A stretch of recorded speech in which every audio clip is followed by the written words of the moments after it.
नमस्कार दोस्तों, कैसे हैं आप सब। आप सभी का स्वागत है आपके अपने YouTube चैनल पर। और आज की हमारी कहानी शुरू करने से पहले जो भी चैनल पर पहली बार आए हैं या जिसने भी अभी तक चैनल को सब्सक्राइब नहीं किया है तो जल्दी से जाकर चैनल को सब्सक्राइब करें और घंटी का बटन दबाकर ऑल का आइकन जरूर प्रेस कर लें ताकि हमारी कहानियों की नोटिफिकेशन आप तक सबसे पहले पहुँचती रहे और आप हमारी कहानियों का आनंद उठाते रहें। दोस्तों, अगर आपको हमारी कहानियाँ अच्छी लगती हैं, लाइक शेयर और कमेंट्स करना ना भूलें ताकि हमारा भी हौसला बढ़ता रहे और हम आपके लिए ऐसे ही नई नई कहानियाँ लेकर आते रहें। तो चलिए शुरू करते हैं आज की एक और बेहतरीन कहानी।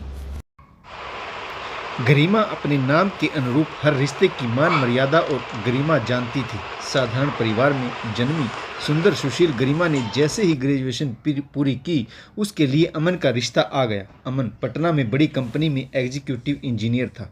कंपनी की तरफ से उसे रहने के लिए फ्लैट भी मिला हुआ था। गरिमा के घर वालों की मुंह मांगी इच्छा पूरी हो गई। यह रिश्ता गरिमा की ताई, जो उसकी दूर की रिश्तेदार थी, लेकर आई थी। अमन अपने माता पिता और छोटे भाई के साथ गरिमा को देखने आया तो पहली नज़र में ही अमन के परिवार वालों को गरिमा पसंद आ गई। अमन भी 5 फुट 9 इंच का गोरा चिट्टा छरेरा बदन गरिमा से खूबसूरती में रत्ती भर भी कम नहीं था। दोनों परिवारों की सहमति से रिश्ता तय हो गया। शादी की तारीख भी निकाल ली गई। देखते ही देखते वह समय भी नज़दीक आ गया जिस दिन गरिमा की शादी होनी थी। सभी रस्मों रिवाज को निभाते हुए शादी बहुत धूमधाम से संपन्न हुई। अगले दिन सुबह तारों की छांव में गरिमा ने हाथों में रची गूढ़ी मेहंदी, पैरों में लगे आलते और मन में खूबसूरत सपने संजोकर ससुराल की दहलीज पर कदम रखा। लंबे घूंघट के पीछे चांद सा खूबसूरत मुखड़ा छिपा था। सास ने स्वागत किया, आरती उतारी। गरिमा ने चावलों से भरे कलश को गिराकर घर में प्रवेश किया और फिर इसके साथ ही बहुत सारे रीति रिवाज भी संपन्न हुए। मुंह दिखाई की रस्म में गरिमा का चांद सा मुखड़ा देखकर सभी औरतें उसकी खूबसूरती की तारीफ कर रही थी। अगले दिन पग फेरे की रस्म और फिर 5 दिन के हनीमून ट्रिप से लौटी तो सास ने गरिमा को सीने से लगा लिया। वह कहने लगी, मैं तो अपनी बहू को जी भर कर देख भी नहीं पाई और उसके जाने का समय भी आ गया। हनीमून से लेटते ही नवविवाहित जोड़े को पटना पहुंचना था। अमन को अपनी ड्यूटी भी ज्वाइन करनी थी। छुट्टियां खत्म हो चुकी थीं। सास के ढेर सारे आशीर्वाद के साथ गरिमा पति अमन और देवर अंकुश के साथ पटना के लिए रवाना हो गई। गरिमा ने पटना में अपनी गृहस्थी संभाल ली। अब से पहले अमन और उसका छोटा भाई अंकुश फ्लैट में रहते थे। खाना बनाने के लिए काम वाली बाई आती थी और फिर बिना औरत की गृहस्थी कैसी होती है यह तो समझा ही जा सकता है। 2 बेडरूम का सुंदर सा फ्लैट था, लेकिन वहाँ पर सब कुछ अस्त व्यस्त पड़ा हुआ था। गरिमा ने फ्लैट में कदम रखते ही अपनी ड्यूटी संभाल ली। सबसे पहले खाना बनाने के लिए आने वाली बाई को हटा दिया गया, क्योंकि गरिमा खाना बनाने की कला में निपुण थी। उसके हाथों में साक्षात अन्नपूर्णा का वास था। अगले दिन अमन ऑफिस चला गया और देवर अंकुश, जो वहीं पर रहकर अपनी लॉ की पढ़ाई पूरी कर रहा था, कॉलेज चला गया। गरिमा ने अपना मोर्चा संभाला। हर छोटी बड़ी चीज़ को सलीके से साफ करके सजा दिया। पूरा घर चमक रहा था। एक लड़की अपने होने वाले पति और घर के बारे में जो सपने सजाती है, उस मामले में गरिमा बहुत भाग्यशाली थी। अमन उस पर भरपूर प्यार बरसाता था। अच्छी तनख्वाह, रहने के लिए फ्लैट और एक अच्छी गाड़ी उनके पास थी। ससुराल में सास भी यह सोचकर आश्वस्त हो गई, अब उनके बेटे को किसी तरह की कोई परेशानी नहीं होगी। बहू सब संभाल ले। गरिमा की सास पटना नहीं आ सकती थी क्योंकि गरिमा की छोटी ननद अभी 12वीं कक्षा में पढ़ रही थी, इसीलिए सास का वहाँ रहना जरूरी था। सब कुछ बहुत अच्छे से चल रहा था, लेकिन इस बीच गरिमा ने महसूस किया कि उसका देवर उसे अक्सर घूरता रहता है। वह कोई भी काम करती तो अंकुश की निगाहें गरिमा के सुडौल बदन पर होती। जैसे ही वह अंकुश की तरफ देखती, वह तुरंत झेप जाता और हल्की सी कटु मुस्कान के चेहरे पर बिखेर लेता। धीरे धीरे देवर की गलत हरकतें बढ़ती गई। वह रसोई में काम कर रही होती तो वह वहां आकर आ धमकता। किसी सामान को उठाने के बहाने जानबूझकर गरिमा को टच करता। गरिमा भी अपनी गृहस्थी में नई थी। ससुराल के सभी लोग उसके लिए अनजाने थे। वह सबको समझने की कोशिश कर रही थी, लेकिन देवर का व्यवहार उसे कुछ अटपटा लग रहा था। 2 BHK सुंदर सा फ्लैट था। एक दिन अमन के ऑफिस चले जाने के बाद गरिमा अपने कमरे में आराम कर रही थी। अंकुश उस दिन कॉलेज नहीं गया था, उसके एग्जाम चल रहे थे। गरिमा ने महसूस किया कि उसके बदन पर किसी ने गलत तरीके से छुआ था। वह चौंक कर उठी तो बेड पर देवर अंकुश उसे खा जाने वाली नजरों से घूर रहा था। वह बुरी तरह से डर गई। तुरंत ही अंकुश ने चेहरे के हाव भाव बदले और होठों पर शरारती मुस्कान बिखेरते हुए बोला, अरे भाभी, आप तो डर गई। मेरे कमरे में एसी नहीं था ना, इसीलिए मैं आपके कमरे में आ गया। यहाँ आकर देखा कि आप सिकुड़ कर लेटी हुई थी। मुझे लगा आपको ठंड लग रही होगी, इसीलिए मैं आपको चादर ओढ़ा रहा था। अंकुश का ऐसा व्यवहार गरिमा को अंदर ही अंदर डरा रहा था। अब वह सहमी सहमी सी रहने लगी। समझ नहीं आ रहा था कि अपनी परेशानी किसके साथ बांटे। पति अमन के साथ उसके रिश्ते में अभी इतनी गहराई नहीं थी कि वह उसकी बातों पर विश्वास करता। अभी तो वह पति के साथ अपने रिश्ते को मजबूत करने की कोशिश ही कर रही थी।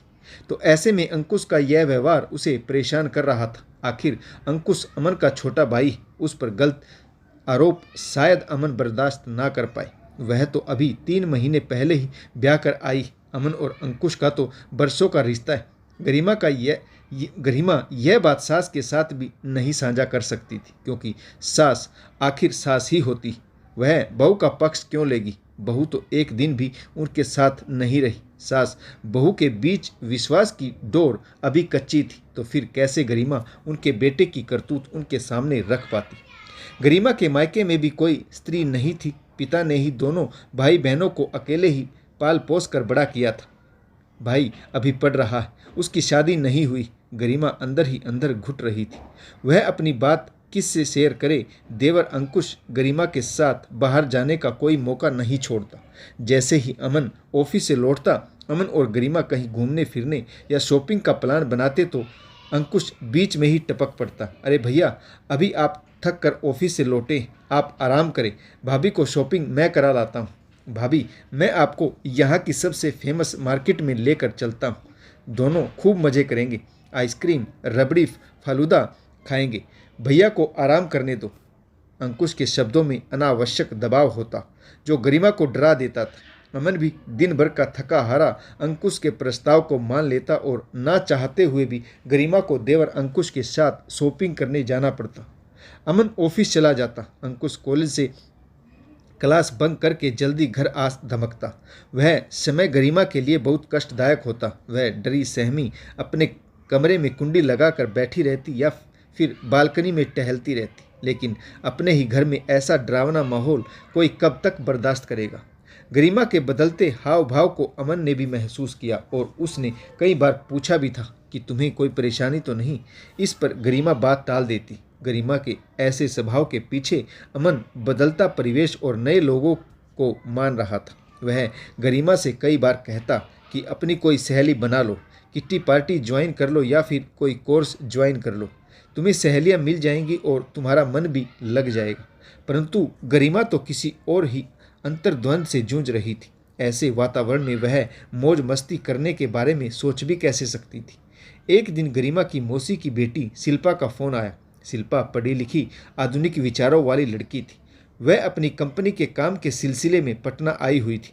समय कम था, इसीलिए शिल्पा ने गरिमा को उसी होटल में बुला लिया जहां पर वह ठहरी हुई थी, क्योंकि 2 घंटे बाद ही उसकी क्लाइंट के साथ जरूरी मीटिंग थी।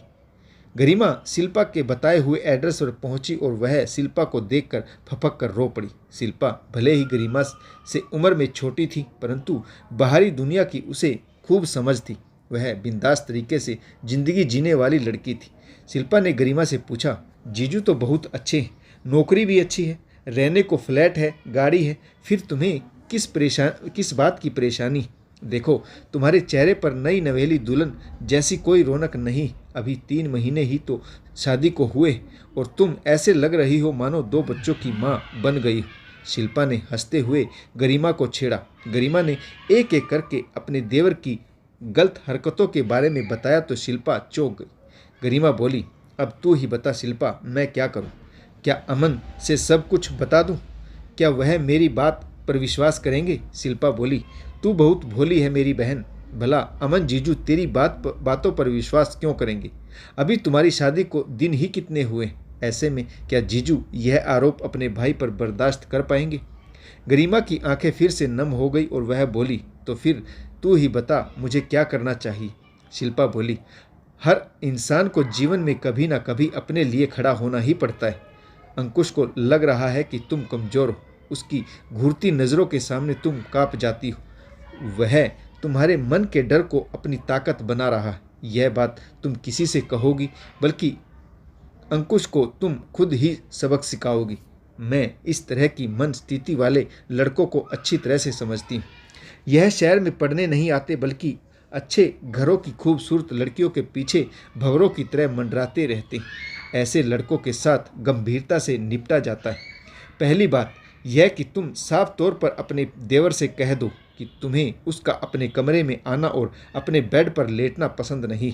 तुम्हें यह साफ तौर पर कहना होगा कि अपने कमरे में ही किसी और की मौजूदगी तुम्हें बर्दाश्त नहीं, इसीलिए वह अपने कमरे में ही रहा करे। इसके बाद तुम्हें अपने रोज़मर्रा के काम जैसे शॉपिंग, सब्जी लाना या फिर अन्य कोई काम अकेले ही करना सीखना होगा। अगर अमन जीजू के पास तुम्हारे साथ चलने के लिए समय नहीं है और अंकुश ऐसे में तुम्हारे साथ चलने को कहे, तो तुम्हें साफ तौर पर उसे नकार देना होगा। तुम्हें साफ शब्दों में कहना होगा कि तुम अपने काम अकेले कर सकती हो। अमन जीजू से कहकर एक स्कूटी ले लो और अपने काम स्वयं करना सीखो। तुम्हें किसी दूसरे पर डिपेंड नहीं रहना। अगर तुम्हें अभी फैमिली प्लानिंग नहीं करनी तो कोई कोर्स ज्वाइन कर लो, क्योंकि ज़िंदगी में आगे बढ़ते रहना बहुत ज़रूरी है। घर की चार दीवारी में स्वयं को कैद करके तुम एक वैसी इंसान को खुद ही इनवाइट कर रही हो कि वह तुम्हारी मजबूरी का फ़ायदा उठाए। उसकी घूरती नज़रों से तुम्हें डरना नहीं, बल्कि अपनी आंखों में गुस्सा लाकर उसे यह जताना होगा कि उसकी यह हरकतें तुम्हें बर्दाश्त नहीं। अगर यह सब करने के बावजूद वह अपनी हरकतों से बाज नहीं आता, तो फिर तुम अमन जीजू से इस विषय में बात कर सकती हो। शिल्पा ने गरिमा के खोए हुए आत्मविश्वास को जगा दिया। गरिमा आज घर लौटी तो उसके चेहरे पर दृढ़ता साफ झलक रही थी। रोज की तरह जैसे ही गरिमा किचन में चाय बनाने गई तो अंकुश ने भी रसोई में प्रवेश किया। आरओ से पानी लेने का बहाना करके उसने गरिमा के कंधे पर छुआ तो गरिमा गुस्से से अपनी आंखें लाल करके अंकुश को चेतावनी देते हुए बोली, आइंदा मुझसे दूर रहना।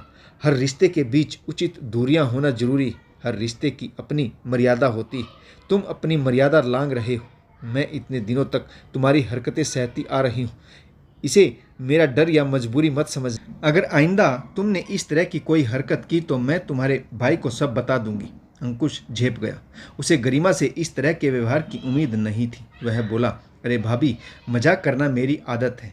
मैं इशारों में आपको समझाना चाहता था कि आप अपने जैसी खूबसूरत पत्नी मेरे लिए भी ढूंढ दो। आपके रिश्तेदारों में कोई लड़की हो तो बात जरूर करिएगा, ताकि मेरा भी घर बस जाए। गरिमा शब्दों में गंभीरता लाते हुए बोली, देवर जी, पहले मैं अपनी गृहस्थी तो बचा लूं। आपके बारे में सोचने के लिए आपके परिजन अभी जिंदा हैं। गरिमा के व्यवहार में गंभीरता देखकर अंकुश ने अपनी आदतों पर लगाम कस ली। इसके बाद से वह गरिमा से नज़रें चुराने लगा। उसे समझ आ चुका था कि अब उसकी हरकतें बर्दाश्त नहीं की जाएंगी। तो दोस्तों, आपको यह कहानी कैसी लगी, किस पात्र की भूमिका अच्छी रही और आपको इस कहानी से क्या सीख मिली, कमेंट्स करके जरूर बताइएगा। आशा करता हूँ आपको कहानी जरूर पसंद आई होगी। अगर आपको हमारी कहानियाँ अच्छी लगे तो लाइक, शेयर और कमेंट्स करना ना भूलें, ताकि हमारा भी हौसला बढ़ता रहे और हम आपके लिए नई नई कहानियाँ लेकर आते रहें। तो दोस्तों, कहानी पढ़ने के लिए आप सभी का बहुत बहुत धन्यवाद। जय हिंद, वंदे मातरम, भारत माता की जय। जय जवान और जय किसान।